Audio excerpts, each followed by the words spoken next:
Assalamualaikum warahmatullahi wabarakatuh. Jumpa kembali bersama channel Guru Selamat. Bapak Ibu, sebelumnya saya doakan semoga Anda semua selalu dalam lindungan Allah Subhanahu wa Ta'ala. Amin ya Rabbal 'Alamin.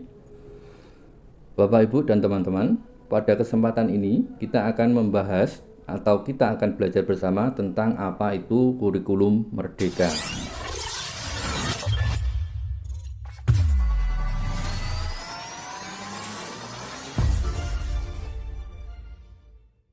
Bapak Ibu, kita ketahui bersama bahwa dalam 20 tahun terakhir ini kita dalam krisis pembelajaran. Hal ini diungkapkan di dalam grafik PISA. Apa itu PISA? Program for International Student Assessment atau Badan Standar Kurikulum dan Asesmen Pendidikan.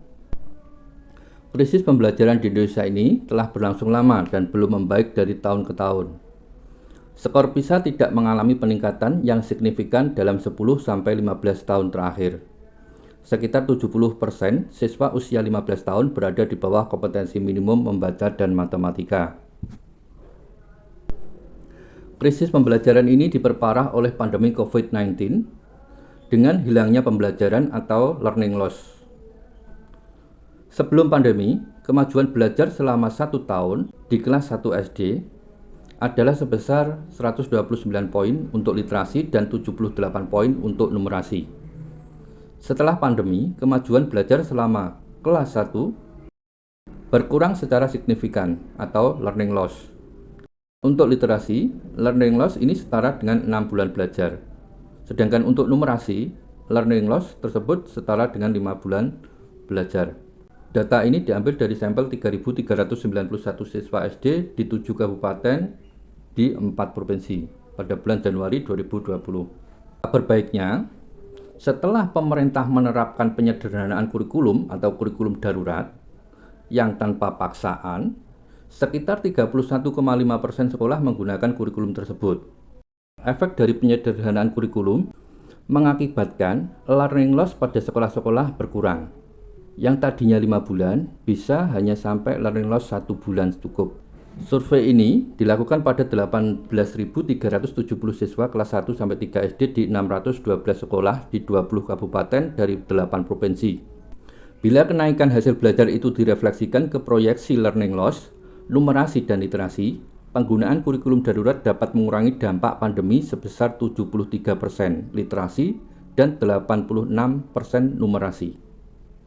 Ini sumber dari Kemendikbudristek. Dalam pemulihan pembelajaran, Kemendikbudristek memberikan kebebasan menentukan kurikulum yang akan dipilih. Pilihan pertama yaitu kurikulum 2013 secara penuh, pilihan kedua kurikulum darurat yaitu kurikulum 2013 yang disederhanakan, sedangkan pilihan ketiga saat ini adalah kurikulum merdeka. Jadi, kurikulum merdeka ini adalah sebuah opsi. Ini yang harus diperhatikan oleh Bapak Ibu Guru. Kurikulum merdeka adalah sebuah opsi atau pilihan. Karena apa?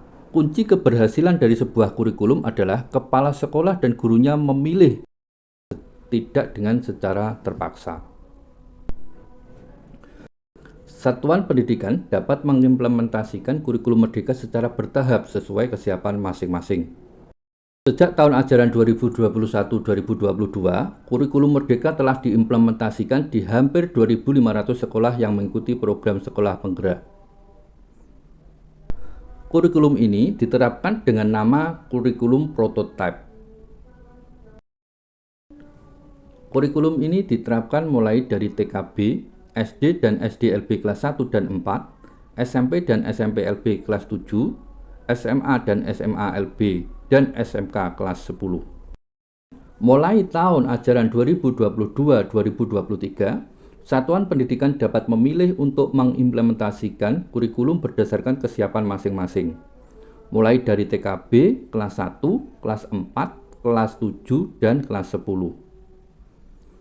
Nah, nanti pemerintah menyiapkan angket untuk membantu Satuan Pendidikan menilai tahap kesiapan dirinya untuk menggunakan kurikulum merdeka. Tiap satuan pendidikan dapat memutuskan untuk melaksanakan beberapa bagian dari kurikulum merdeka saja. Contohnya, hanya menerapkan beberapa bagian dari prinsip kurikulum merdeka tanpa mengganti kurikulum satuan pendidikan yang sedang diterapkan. Atau opsi lain, menerapkan kurikulum merdeka menggunakan perangkat ajar yang sudah disediakan, atau bisa juga menerapkan kurikulum merdeka dengan mengembangkan sendiri berbagai perangkat ajar. Apa itu keunggulan kurikulum merdeka? Yang pertama, lebih sederhana dan mendalam. Fokus pada materi yang esensial dan pengembangan kompetensi peserta didik pada fasenya. Belajar menjadi lebih mendalam, bermakna, tidak terburu-buru, dan menyenangkan. Keunggulan yang kedua, lebih merdeka. Ditinjau dari peserta didik, tidak ada program peminatan di SMA. Peserta didik memilih mata pelajaran sesuai minat, bakat, dan aspirasinya. Dari guru mengajar sesuai tahap capaian dan perkembangan peserta didik. Sedangkan dari tinjauan sekolah, memiliki wewenang untuk mengembangkan dan mengelola kurikulum dan pembelajaran sesuai dengan karakteristik satuan pendidikan dan peserta didiknya. Kurikulum merdeka lebih relevan dan interaktif. Pembelajaran melalui kegiatan proyek memberikan kesempatan lebih luas kepada peserta didik untuk secara aktif mengeksplorasi isu-isu aktual, misalnya isu lingkungan, kesehatan, dan lainnya untuk mendukung pengembangan karakter dan kompetensi profil pelajar Pancasila. Jadi di dalam kurikulum merdeka ini, peserta didik dituntut lebih aktif dengan berbagai proyek-proyek. Peserta didik dididik untuk bisa menghasilkan karya, bisa bekerja secara tim, karena ini adalah ilmu dasar yang akan digunakan di dalam saat dewasa nanti bekerja di dalam tim dan menghasilkan karya. Kemendikbudristek dalam penerapan kurikulum merdeka mendukung melalui penyediaan beragam perangkat ajar serta pelatihan dan penyediaan sumber belajar guru, kepala sekolah, dan dinas pendidikan. Di antaranya, Kemendikbudristek menyediakan perangkat ajar berupa buku teks dan bahan ajar pendukung. Kemudian, menyediakan pelatihan dan penyediaan sumber belajar guru, kepala sekolah, dan Pemda.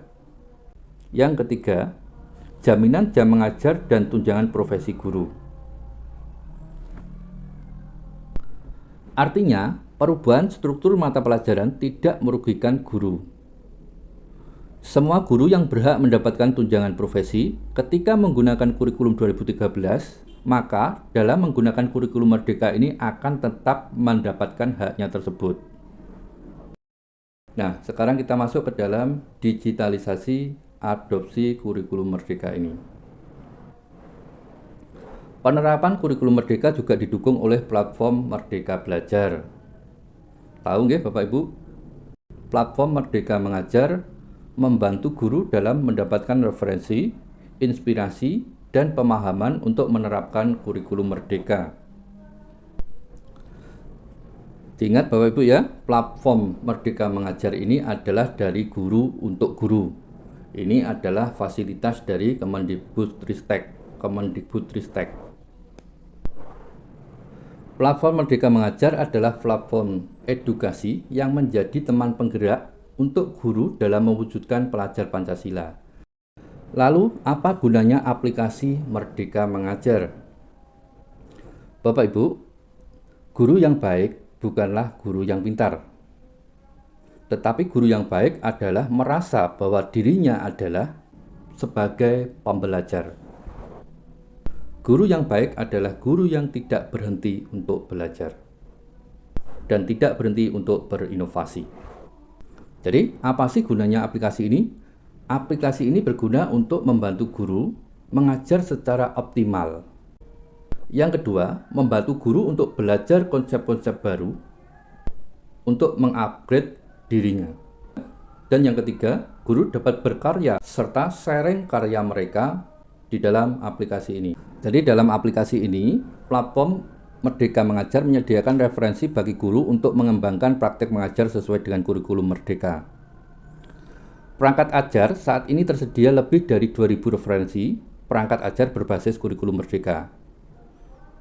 Kemudian dapat membantu guru melakukan analisis diagnosis, literasi dan numerasi dengan cepat sehingga dapat menerapkan pembelajaran yang sesuai dengan tahap dan capaian perkembangan peserta didik. Guru dapat memperoleh materi pelatihan berkualitas dengan mengaksesnya secara mandiri. Guru juga bisa mendapatkan beragam video inspiratif untuk mengembangkan diri dengan akses tidak terbatas. Jadi aplikasi ini sangat bagus Bapak Ibu Guru. Jadi intinya Bapak Ibu Guru, Kementerian Pendidikan, Kebudayaan, Riset dan Teknologi atau Kemendikbudristek mengembangkan kurikulum prototipe yang selanjutnya disebut kurikulum Merdeka sebagai bagian penting upaya memulihkan pembelajaran dari krisis yang sudah lama dialami. Selain kurikulum, untuk membantu mewujudkan perubahan sistemik, guru membutuhkan medium yang mudah diakses.